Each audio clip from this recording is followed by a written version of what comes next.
If you plan it right, dining can be one of the best parts of your Disney vacation, but it can also be really confusing. So in today's video, I'm going to give the basics about Disney dining, talk about the dining plan, and give my opinion on whether or not I think the dining plan is worth it, or who I think it's worth it for.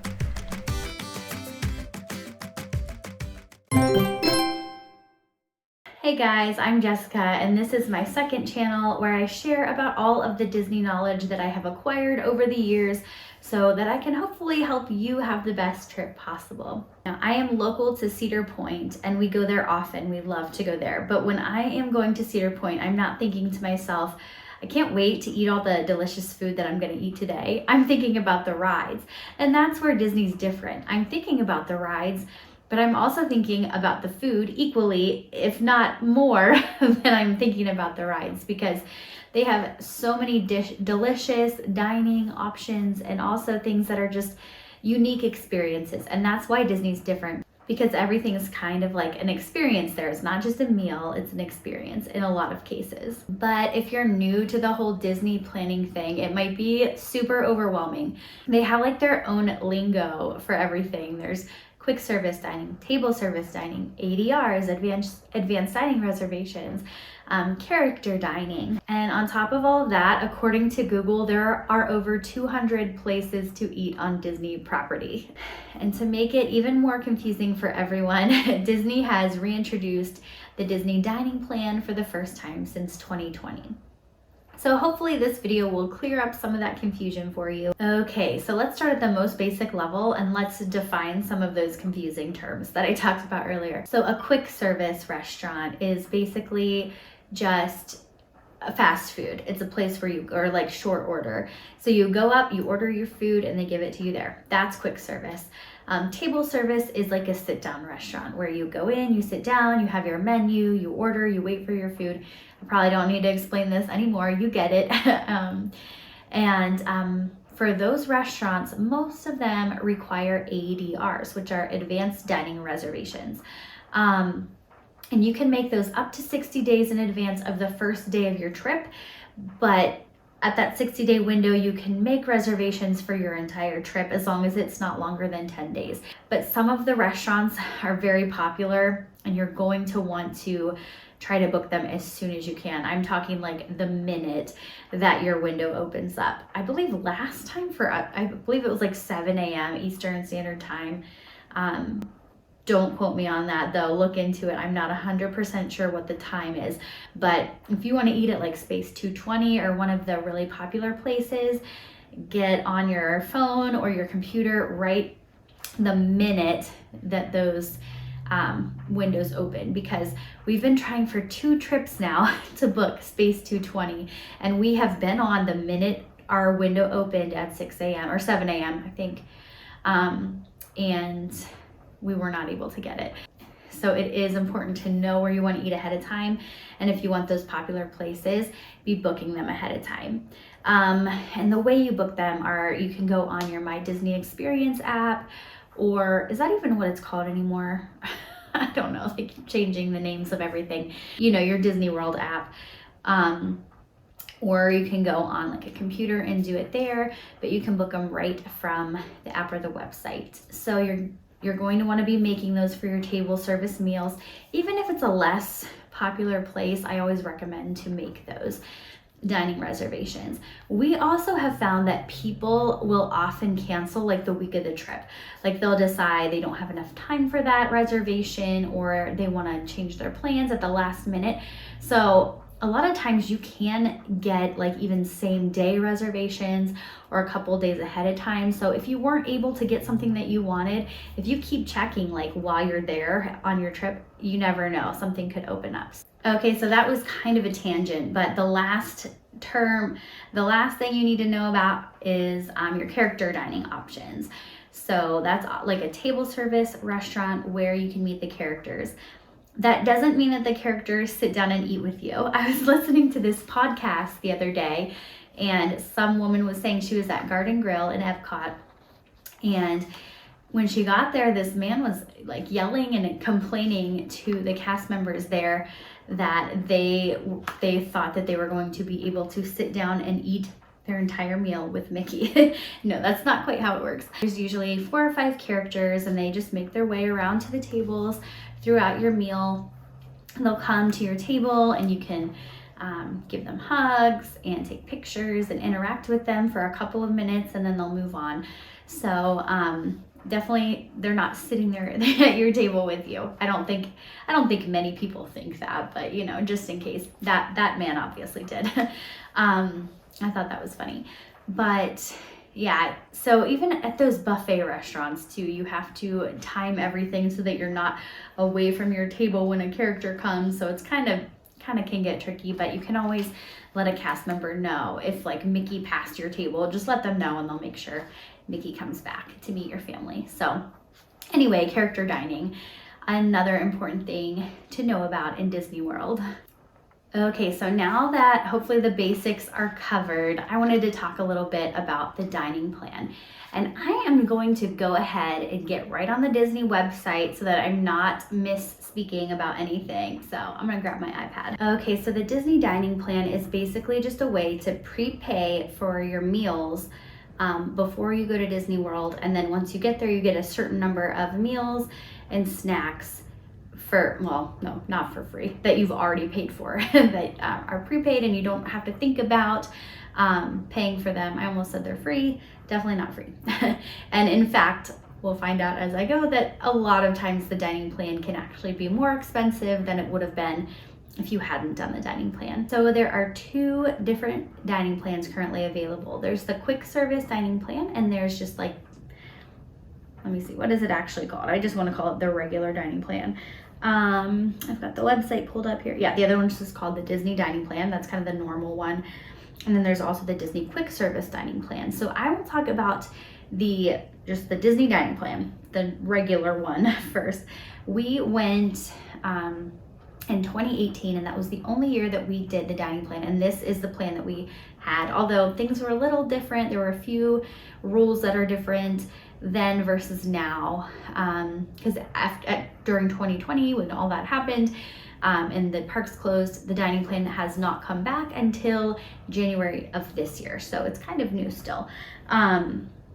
So what is included with your Disney dining plan? You get, so it all is based on how many nights you will be there. So if you'll be there 4 nights, that's how you calculate it. 6 nights, it's not the days, it's the nights of your stay. Oh, and I should say, you have to be staying at a Disney resort and you have to get it for the full length of your stay. If you're staying for 6 days and you just want to do the dining plan for 3 of those days, that's not an option. It has to be all 6 days. So it's not super flexible.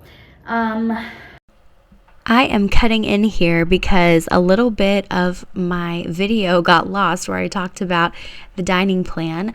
So I'll just explain really quick that with the Disney dining plan, you have 1 table service meal per night of stay included, 1 quick service meal per night of stay included, and then the video will pick up here where I'm talking about snacks. And then you get 1 snack per night of stay. And what is considered a snack is a little bit confusing. I'm not even 100% sure of what is a snack and what's not considered a snack on the dining plan. You might have to just ask as you go. You also get 1 resort refillable mug. I'm gonna go grab, we have a couple, so I'm gonna go grab ours to show you if you've not seen one. Okay, so I've got a couple of different options here of what a resort refillable mug looks like. They kind of change up the designs on them, but this is one from 2018. They're super cute. We still use them. My daughter likes to drink milkshakes out of these. This was from 2022, I believe. It's the 50th, it says 50th. So it was during the 50th. They're cute. I mean, they're reusable. We use them when we get home. But the reason these are cool is because once you pay for one, there's like a little chip down here, I think. I think that's how it works. So if you're at any resort, it does not work in the parks, but any resort around Disney property, you can put your drink down and the chip in there notifies it, you know, that this is a refillable mug, and you get unlimited drinks for your entire stay. We utilized this a lot. We would fill up all of our mugs. We stayed at Art of Animation when we had these. Actually, both times we had them. So we would swing by the food court usually in the morning before we got on the bus, fill up our mugs. I would fill mine up with Diet Coke, but you can have pretty much any soft drink, coffee, water, any kind of drink that you want basically. We'd fill those up and we'd have a good beverage for the start of our day. Of course, we would also bring additional water and stuff like that because we're always there in the middle of summer. So those were nice. And then when we would come back at night, we would fill them up again and then we'd have a drink in our room. So we did like these.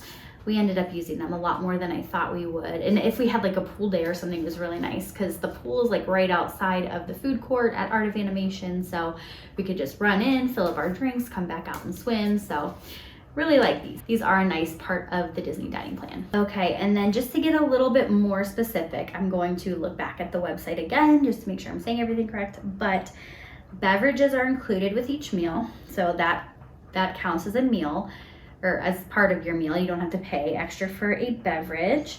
They even have some alcoholic beverages that will work on the Disney dining plan if you want to do that instead of like a soft drink or something.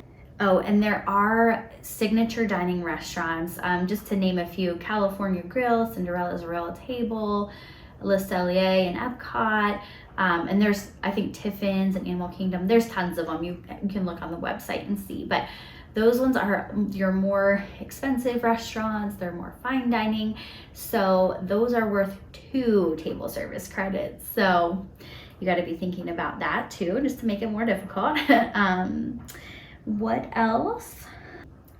Okay, so it says you cannot transfer your credits from one person to another, but you can use them anytime. So let's say one day you don't eat at a quick service restaurant.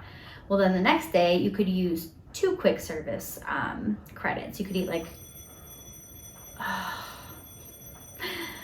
my daughter's alarm clock is going on in the room. How does a 2-year-old figure out how to set an alarm clock? I don't know, but she did. Gave me a heart attack. Anyway. All right, nobody else is here except me and the baby. And I start hearing this bell that sounds like the fire alarm or something at school. I'm like, what is that? Okay. My daughter found out how to set her goofy alarm clock. So that's fun. I'm gonna have to hide that. But anyway, you never know what you're gonna get with an infant and a toddler and a preteen in the same household. Anyway, I think I was in the middle of saying that you can use your credits at any time. You do not have to use 1 quick service and 1 table service per day if you're gonna, for the length of your stay. You can use them anytime. You can go to 2 table service restaurants one day and then just not go to one another day. So that's kind of nice. So it gives you a little bit of flexibility. But back in 2018, when we did the dining plan, you were able to transfer quick service credits for like 2 snack credits, I think, or something like that. So it's a lot of food. The dining plan is a lot of food. Our family didn't necessarily need that many meals, so we did transfer a lot of some of our quick service to snack credits, and that was nice.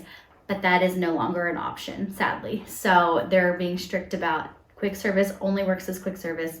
Snacks only work as snacks, and you can't transfer them. So that's kind of a bummer. But I think that's pretty much everything for the regular dining plan. Let me check out the quick service plan. So our family is going this August, and if you don't know, there was a promotion this past winter. It was funny, they released it right after Christmas. It was like they knew everyone was going to be feeling kind of down after the excitement of Christmas, and they'd be thinking about their vacations because that's when they released this deal. But they released the free dining meal. So that means if you go to Disney during certain months, you get the quick service dining plan for free if you're there for at least 4 nights, I think. So we decided to go ahead and take advantage of that. I don't think that deal is available any longer. I think it like sold out. So, but yeah, that's what we're going to be doing this summer. So we get to try the quick service dining plan for free. So that's kind of fun. So we have not done the quick service plan before, so we'll see if this is something that we end up liking or not. I'm sure I'll do a review after our trip. But what is included in the quick service dining plan is it's very similar to the regular one, but instead of one table service and one quick service meal every day, you get 2 quick service meals every day. And we almost think that our family is not going to be able to use all of that. I bet we'll have credits left over because we usually do like one quick, I don't know. We do a lot of snacking at Disney World, not necessarily full sit down meals, but we'll see how it goes. So 2 quick service meals per night of stay, 1 snack or non-alcoholic drink per night of stay, and 1 resort refillable mug. So very similar, and the drink is included with your quick service meal. So, okay, so that basically explains the dining plan, but there are a couple of little things that I want to make sure I mention about it. First of all, some foods are not included. So for example, one of my favorite snacks to eat in the Magic Kingdom is the cheeseburger spring rolls. So that, I would consider that a snack. It's definitely not like a full meal, but that is not considered a snack on the Disney dining plan. And it's also not considered quick service, so it's not covered. And so if I get a cheeseburger spring roll, I'm gonna have to pay for that. Same thing with, they have these like Nutella waffle fruit sandwiches. They look so good. I've never had one, but I wanted to try one. It's like a waffles with Nutella spread on it and then all this yummy fruit inside, and then it's like folded up like a sandwich. And I wanted to try that, but that's also not included, so I'll have to pay for that. So if you don't have the dining plan for free, like we did, you're gonna be paying above and beyond for those special little things that aren't necessarily snacks, but they're not necessarily meals either, so a little bit annoying there. I already mentioned that the signature restaurants are 2 credits, so definitely important to be checking with that to make sure you're calculating everything correctly.